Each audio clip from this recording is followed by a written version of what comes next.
जय शिवराय. राज्यामध्ये वातावरण बिघडणार आहे या संदर्भात आपण याही अगोदर 4 ते 5 दिवसापूर्वी एक पोस्ट दिली होती. त्या पोस्टमध्ये सर्व 25 ते 30 तारखेपर्यंतचा हवामान अंदाज देखील तुम्हाला पाहायला मिळाला होता. त्याच पद्धतीने तुम्हाला एक नवीन अपडेट देखील मी देण्याचा प्रयत्न करेन.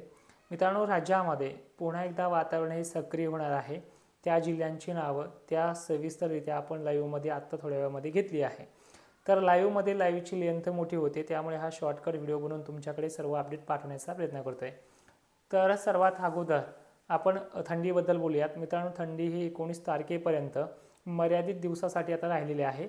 यामध्ये थंडी ही गायब होणार नाही आहे, पण वातावरण ढगाळ झाल्यामुळे थंडीची तीव्रता मागील थंडीवाणीच कमी होणार आहे आणि 19 ते 20 तारखेला राज्यामध्ये प्रचंड प्रमाणात वातावरण ही बिघडणार आहे.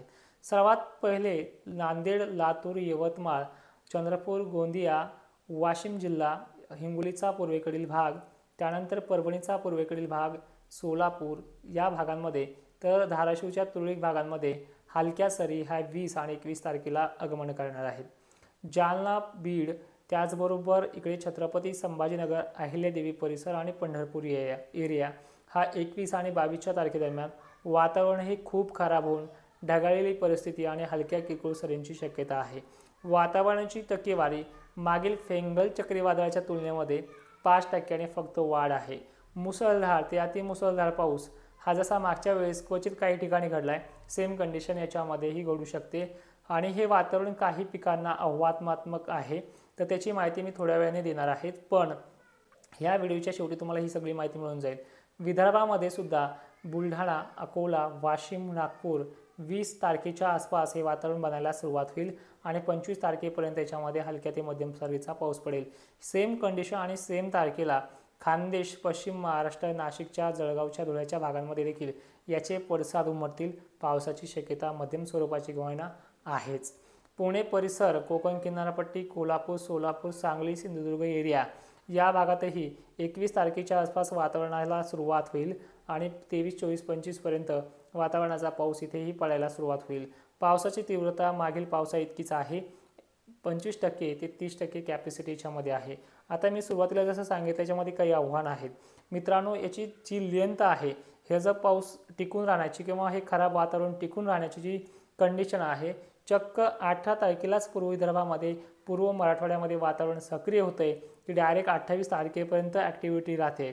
जवळपास याच्यामध्ये 10 दिवसाचं अंतर आहे आणि सलग 10 दिवस वातावरण हे खराब, विखुरल्या स्वरूपाचं, प्रचंड प्रमाणात ढगाळलेलं सुद्धा आणि सूर्यप्रकाश कमी होणं, यामुळे जे पीक धुक्यापासून आपल्याला बचाव करायचा आहे त्या प्रकारची सावधगिरी आपल्याला बघावी लागणार आहे.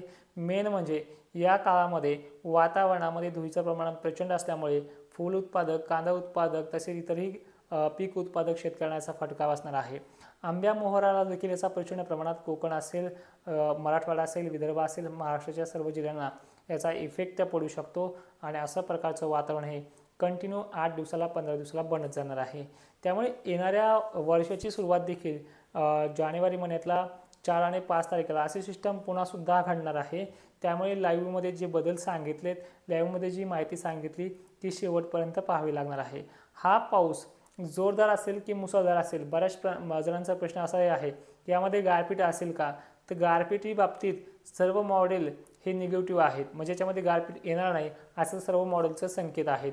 जसे आपण 15 ते 20 मॉडेलचं परीक्षण केलं असता याच्यामध्ये संभाव्य शक्यता गारपीट ते नाहीच म्हणतंय, पण अजूनही आपण याच्यामध्ये 18 तारखेपर्यंत निरीक्षण करूयात आणि गारपीट कुठल्या जिल्ह्याला राहू शकते हे देखील तुम्हाला 18 तारखेच्याही अगोदर 17 ते 16 तारखेलाच आपण याची पूर्वकल्पना देऊयात.